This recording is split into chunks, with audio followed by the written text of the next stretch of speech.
Hello বন্ধুরা, master কুইজের আরও একটি ভিডিওতে তোমাদের সকলকে স্বাগত। আজ আমরা আলোচনা করব জৈন ফিলসফি নিয়ে। আজ দ্বিতীয় ভাগ।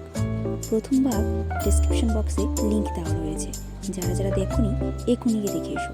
তাহলে চলো শুরু করা যাক। আজকের প্রথম প্রশ্ন হচ্ছে, জৈন অনেকান্তবাদ কী ধরনের মতবাদ? পরাতাত্ত্বিক মতবাদ, নাকি জ্ঞানতাত্ত্বিক মতবাদ, নাকি কোনোটিই নয়? সঠিক উত্তর হচ্ছে পরাতাত্ত্বিক মতবাদ। নেক্সট প্রশ্ন হচ্ছে, জৈন মতে বন্ধন কয় প্রকার? 3 প্রকার, নাকি 2 প্রকার, নাকি কোনো প্রকারেরই নয়? সঠিক উত্তর হচ্ছে 2 প্রকার।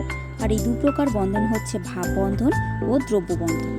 নেক্সট প্রশ্ন হলো, জৈন পরিভাষায় আংশিক জ্ঞান প্রকাশক অবধারণকে কি বলা হয়? স্যাদ, নাকি নয়, নাকি মতি? সঠিক উত্তর হচ্ছে নয়।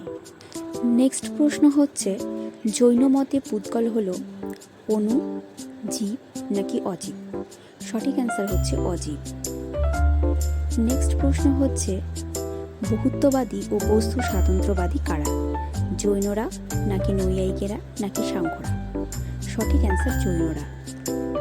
নেক্সট প্রশ্ন হচ্ছে, জৈন স্বাদবাদ কী ধরনের মতবাদ? পরাতাত্ত্বিক মতবাদ, নাকি নৈতিক মতবাদ, নাকি জ্ঞানতাত্ত্বিক মতবাদ? সঠিক অ্যান্সার হচ্ছে জ্ঞানতাত্ত্বিক মতবাদ। নেক্সট প্রশ্ন হলো, জৈন স্বাদবাদকে কটি নয় বা বচনের মাধ্যমে প্রকাশ করা হয়? অপশন হচ্ছে 5টি, নাকি 7টি, নাকি 9টি? সঠিক উত্তরটি হচ্ছে 7টি। পরের প্রশ্নটি হলো, জৈন স্বাদবাদ কি নামে পরিচিত? অনেকান্তবাদ, নাকি সপ্তভঙ্গি নয়, নাকি একান্তবাদ? সঠিক উত্তর হচ্ছে সপ্তভঙ্গি। জৈন মতে মুক্তির কারণকে বলা হয় আশ্রব, নাকি সংবর, নাকি নির্জরা? উত্তর হবে সংবর। নিম্নোক্ত কোনটি জৈন পঞ্চ মহাব্রতের অন্তর্ভুক্ত নয়?